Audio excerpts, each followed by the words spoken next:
E aí, pessoal, tudo bem? Bem-vindos a mais um episódio da nossa série Eu Escolhi Esperar. Hoje a gente vai falar sobre o assunto Eu Não Esperei e Agora. Assim, né? Todo o foco da nossa série é sobre esperar, mas como falar sobre esperar se você não esperou? Será que você tem alguma dúvida? Será que você sabe que você ainda pode esperar se você não esperou? Enfim, se você não entendeu nada que eu falei até agora você vai entender, porque até eu me perdi, mas você vai entender. Vamos lá. Escolher esperar. Tá bom, tá. Não, tá tudo certo, pode ir.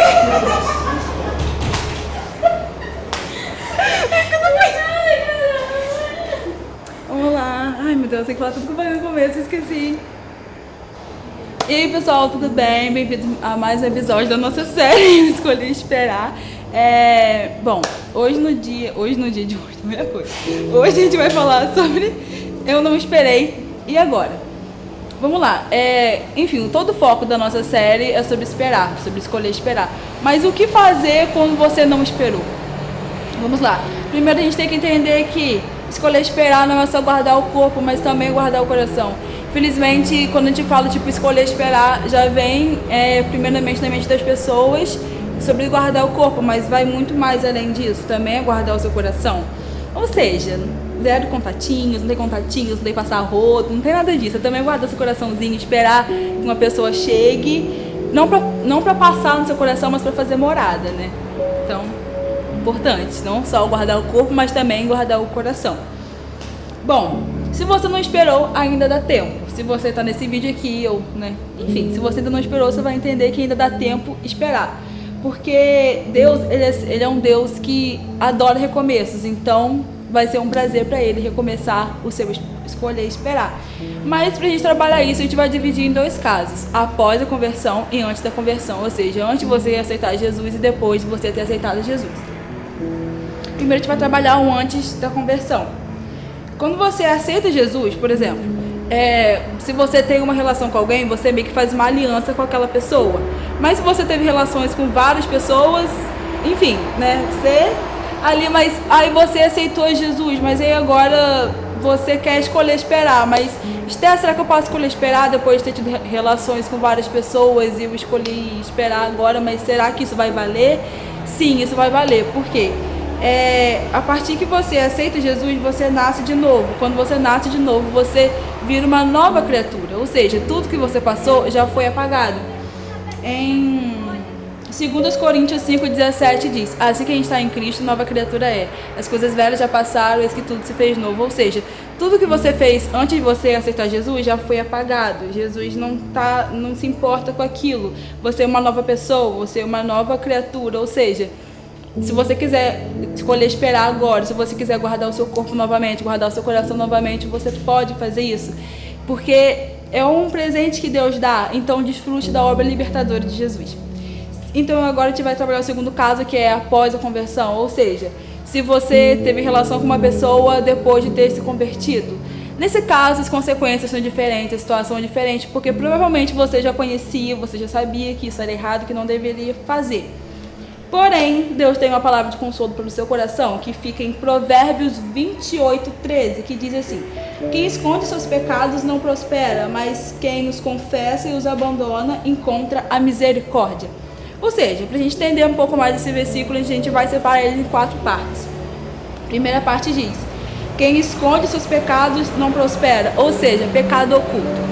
Se você já conhecia a palavra de Deus, se você já conhecia o Evangelho, sabia que o que você fez é errado, você quer saber o que fazer agora? Será que eu posso esperar? O que eu vou fazer agora? Já conheci o Evangelho, mas eu cometi o pecado da fornicação ou alguma coisa assim. Vamos lá. Primeiramente, você tem que reconhecer que você tem um pecado oculto. Você tem que tirar o pecado da escuridão e trazer para a luz. Você precisa reconhecer esse pecado, saber que você tem um pecado, porque não tem como você ir para frente sem tratar das coisas que ficaram para trás. E se o pecado também não for tratado como pecado, cair de novo é só uma questão de tempo e oportunidade. Ou seja, se você não reconhecer que você pecou, é muito mais fácil mais para frente você pecar novamente. Segunda parte do versículo: mas quem os confessa. Não é só reconhecer, é confessar também. Confessar para quem? É confessar para Deus. assim, às vezes a gente tem medo de falar algumas coisas pra Deus, mas na Bíblia diz que Deus já sabe tudo que a gente vai falar bem antes da gente falar. Então, não tenha medo de confessar pra Deus, sabe? Ele é seu amigo, ele quer ouvir tudo que você tem a falar. Então, confesse pra Deus. Tipo, reconheça que você errou, reconheça o seu pecado. Fale pra Deus, confesse pra Deus, porque Ele vai ouvir. E uma dica também que eu dou a vocês no nosso livro que a gente trabalhou também diz pra gente confessar, pra gente conversar, tipo, com um pastor, com um líder ou com alguém que a gente tem confiança. Mas é muito importante que essa pessoa tenha, tipo, firmamento em Deus, que essa pessoa esteja firmada em Deus, esteja firme ali em Deus. Ou seja, mas confessar ainda não é questão. Aprendemos que temos que reconhecer o nosso pecado oculto, confessar, mas ainda tem uma terceira parte que é os abandonar. Ou seja, você tem que abandonar o seu pecado, abandonar o que ficou para trás, não ter medo, não olhar para trás. Na Bíblia conta a história da mulher de Ló, que os anjos, assim, tava Ló e a família dele na cidade lá de Sodoma e Gomorra, e os anjos foram avisar para eles saírem, porque Deus ia destruir aquela cidade. E eles saíram daquela cidade, mas a mulher de Ló olhou para trás. Por quê? Porque ela estava presa a algumas coisas que ficaram naquela cidade. Estava presa os bens materiais dela, sabe? Ela não abandonou completamente. Então isso fez ela virar uma estátua de sal. Quando eu digo abandonar, eu estou dizendo abandonar, não olhar para trás. Abandonar, deixar, tipo, total. Não é, acabou. Mas eu creio que isso o Espírito Santo vai trabalhar no seu coração na medida que você reconhece que você pecou, na medida que você fala, tipo, que você confessa que você pecou. Então, olhar para trás se torna mais difícil quando você faz essas duas coisas. Em Tiago 5,16 diz: a vontade de Deus é que vocês sejam santificados, então abstenham-se da imoralidade sexual. Ou seja, é uma coisa que Deus pede para a gente fazer, por isso que é muito importante não olhar para trás. E agora, para a gente terminar, para ambos os lados, que vai servir a quarta parte do nosso versículo, que diz: encontra a misericórdia. Ou seja, quando a gente reconhece nosso pecado oculto, quando a gente confessa ele, quando a gente abandona ele, a gente pode ser alcançado pela misericórdia. Em Lamentações 3:22 diz que a misericórdia do Senhor é a causa de nós não sermos consumidos. Ou seja, a partir do momento que você faz tudo isso, você consegue ser alcançado pela misericórdia e automaticamente o perdão.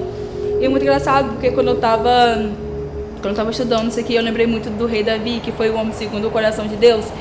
E assim, Davi, por mais que ele fosse o homem segundo o coração de Deus, ele fez muita coisa que ele não deveria. Ele apanhou uma mulher de um dos soldados dele, de Urias, apanhou Batseba de Urias, e mandou basicamente matar Urias e apanhou a mulher de Urias, né? E nisso, a mulher de Urias ficou grávida do rei Davi. E nesse primeiro filho, Deus deixou que esse primeiro filho de Davi morresse, porque já era fruto do pecado, era fruto de algo que ele já tinha feito antes. E é muito engraçado, porque Davi, ele reconhece que ele pecou, sabe? Ele confessa o pecado dele para Deus e abandonou. Ele sabia que o que ele fez, ele não ia fazer mais. E depois que ele fez isso, ele fez isso e Deus levou o filho dele. Logo depois disso, ele foi tomado pela misericórdia de Deus.